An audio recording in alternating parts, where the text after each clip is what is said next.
Somebody blow the trumpet in Zion. Jesus coming back in like 20 minutes. Get your mind right.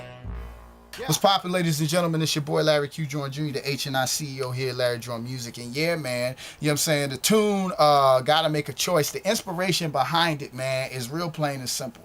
You know what I'm saying? The Bible says that the fear of the Lord is the beginning of all wisdom, right? The beginning of all knowledge. The Bible says that Christ is unto us both the power and the wisdom of God, right?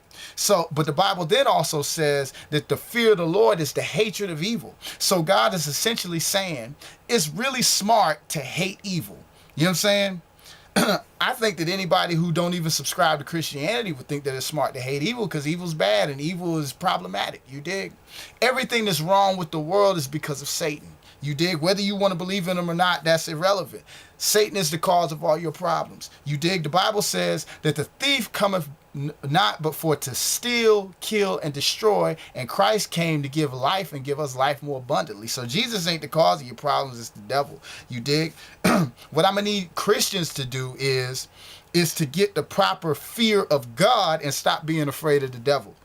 Because whenever God instills inside of you his holy reverence, because that's all that the fear is. It ain't a, oh my God, I'm afraid of you, God. It's more of like, oh my God, you are the most powerful being possible, and that's really dope, and I worship you because of that.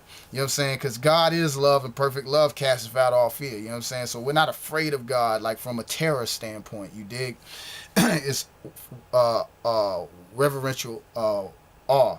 My point is this though, is that whenever he replaces, because all that terror or all that kind of fear is a cheap imitation of the real fear that you're supposed to have from God.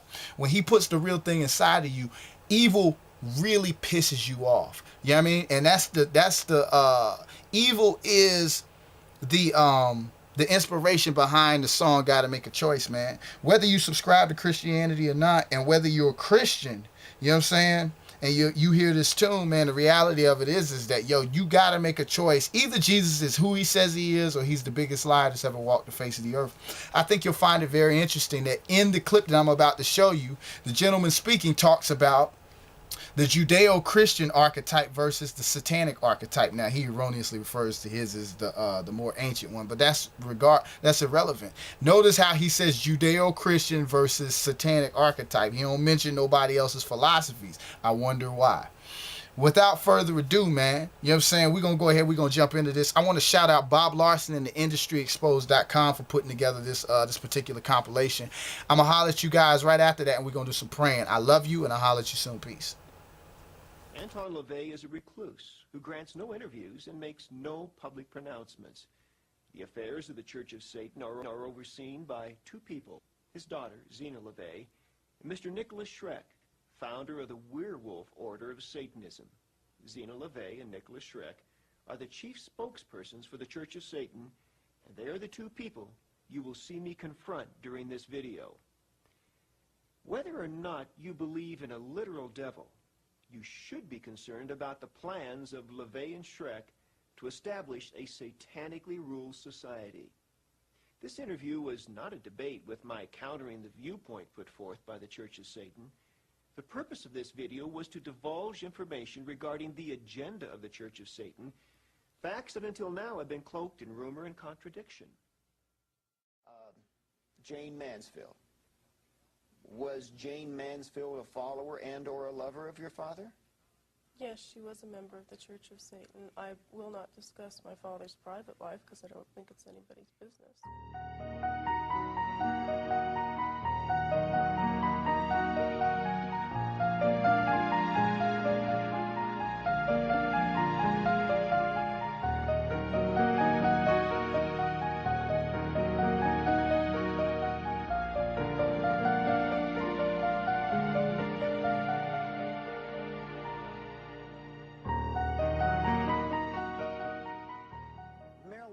What was the connection with Marilyn Monroe?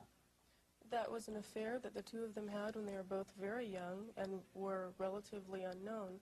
It just so happened that both of their lives took off in a direction that, you know, garnered some fame.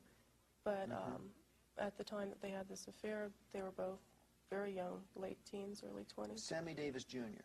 He's been pictured Right. worshiping in one of your father's altars, wearing a pentagram. Was he at a time a follower of the church? At a time, yes.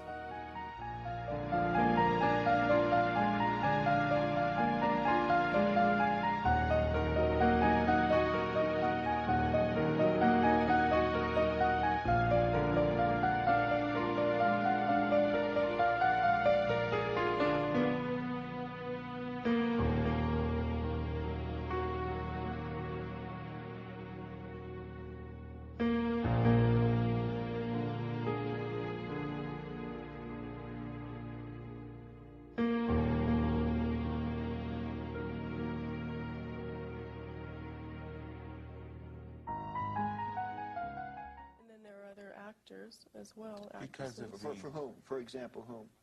Well, because of the recent hysteria we've seen, I'm not going to put there are people in every field jeopardy. of endeavor, in architecture, science. As a matter of fact. You see, you blame it on hysteria, but in fact, if they're a follower of Satan, should they not be willing to step forward and say so? I mean... well, that's what we're embarking on now. Well, what the 90s are going to see is a massive rise of Satanism. People are going to come out of the shadows and reveal themselves as thoroughgoing Satanists. Because what we're seeing now is the death struggle between the Judeo-Christian idea and archetype and the more ancient satanic archetype. We feel that the best way to change the world into a satanic arena is by having strong individuals in different areas do their own individual work. So by joining the Church of Satan, you enter into the possibility of going into the higher echelons of the Church of Satan. But if you join a